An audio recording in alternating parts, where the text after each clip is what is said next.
ఇవాళ ఇంతమంది మహిళలు ఫ్రీ బస్ ఎక్కి ఎంతో సంతోషంగా సెక్యూర్గా ఈ స్త్రీ శక్తిని మంచిగా యూజ్ చేసుకుంటున్నారు. ఇది మన చంద్రబాబు నాయుడు గారు వల్లనే సాధ్యమైంది.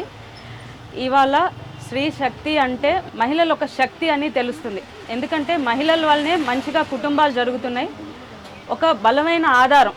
అలాగే ఎప్పుడైతే మహిళలు బలంగా ఉంటారు, వాళ్ళు కుటుంబాలు మంచిగా చేసుకుంటారో సమాజం మంచి ఆధారంగా ఉంటుంది.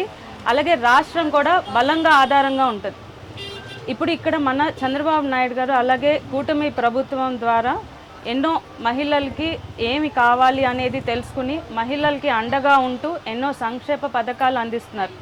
దీనివల్ల మహిళలు వాళ్ళ వృత్తిగా వాళ్ళ విద్యలో మంచిగా ఉండాలి, మంచి ఉన్నతి స్థాయికి వెళ్ళాలి, అలాగే మంచి ఆరోగ్యంగా ఉండాలి, ఆర్థికంగా ఎవరి మీద డిపెండెంట్ అవ్వకుండా నిలబడాలనే ఈ ఒక మంచి ఉద్దేశం వలన మన రాష్ట్రం ఎంతో ముందుకెళ్తుందని నమ్ముతున్నాం.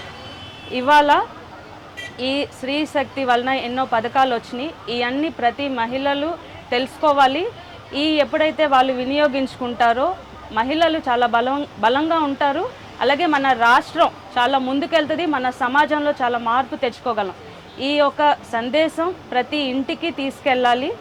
ఇవాళ ఈ స్త్రీ శక్తి మన చంద్రబాబు నాయుడు గారికి వలన, అలాగే లోకేష్ గారికి, పవన్ కళ్యాణ్ గారికి మన మనస్ఫూర్తిగా ధన్యవాదాలు.